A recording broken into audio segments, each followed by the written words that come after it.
of language, what is underlying this gift is the ability of understanding.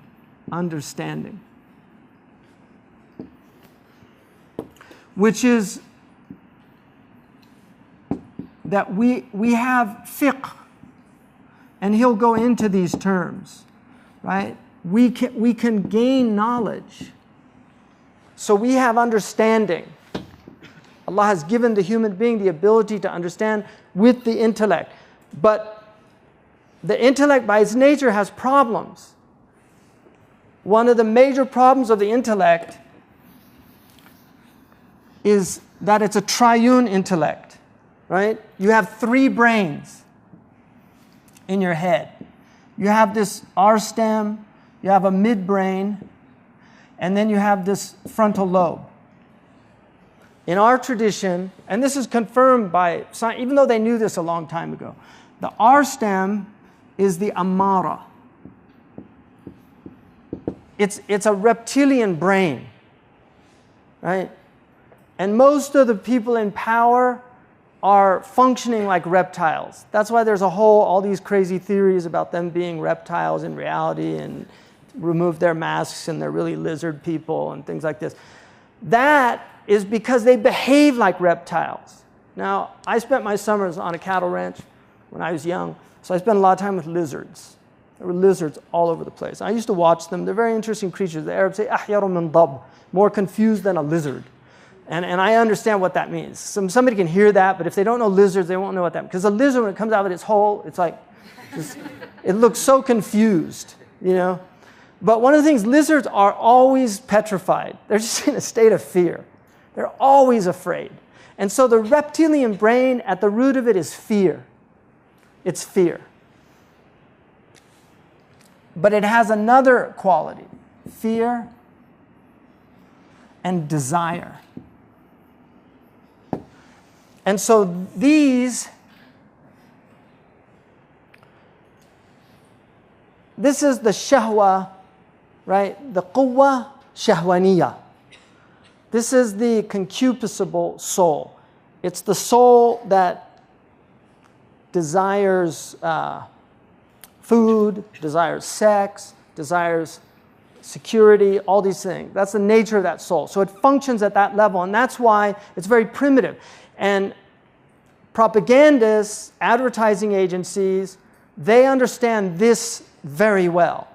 And that's why they control the masses through social engineering by keeping them in this brain. This is where they keep the majority of human beings. They're in this brain. And it's a very low brain, but there's a reason why it's there.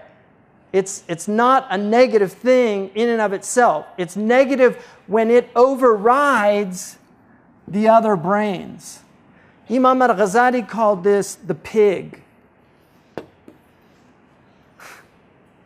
He called this the pig soul, that its nature is like a pig. It just eats and eats. It'll eat its own young. That's what a pig does. A khinzir will eat its own offspring. And so in that way, if it's left to its own devices, it becomes destructive. The midbrain is the center of the emotions. And this is, in our tradition, called the quwwa al-ghadabiyya, the irascible soul. One of the things that, since we're in Mawlana Rumi's city, one of the things that Rumi said is the reason God prohibited alcohol, I mean, this is his hikmah. You can't really say other than, I mean, Allah said that it's harmful, but it says that shaitan wants to sow hatred amongst you. And so what Mawlana Rumi understood from that, he said the reason that Allah prohibited alcohol is because most people, if you remove the veneer on their intellects of rationalism, they become angry. And that's why drunks often become very belligerent. And so he said it's really veiling people from this aspect of themselves. Because if you haven't controlled yourself, if you haven't learned to control yourself, you have this anger in you. And that's why the Prophet, when the man said, Awsini ya Rasulullah, he said, La taghdab, don't get angry. Awsini, la taghdab, 3 times. Don't get angry, because this quwwah is very powerful. Now this quwwah is actually, it has a purpose. And its purpose is related to the nafs al-lawwama, because its function is to get angry for the right things. It's to blame what's wrong. And so the irascible soul has a very important function. But the highest, and this one Imam al-Ghazali called the dog. The dog. This is the dog soul. Because the dog is a guard. This is the guardian soul. It's a guard. And then the last one is the quwwa aqliya. It's the faculty of intelligence or intellect. Aqliya means to, intellectus, it means to read inside is one of the meanings. So it's an internal, it's something that happens inside of you that's related to the furqan. It's an intellectus. It's what is able to discern right from wrong, true from false. And that's why this part of the brain needs to rule these two. But what happens is this overrides this and this overrides this. And so you have the markub becomes the rakib. The beast becomes the rider. And the rider becomes the beast. Right? It gets flipped. And this is unfortunately where most people reside in these two lower dimensions. So there's pigs and dogs. You know, there's just people that are consuming and not thinking about the consequences of their consumption.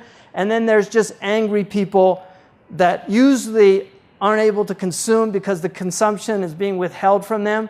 And so they live in a state of resentment, envy, and anger towards the people that live in the pig state. A little harsh, but that's pretty much what it is. Because they quickly join that group when they get into better circumstances. So this one he called the sage or the sheikh. And he said this one has to rule these two.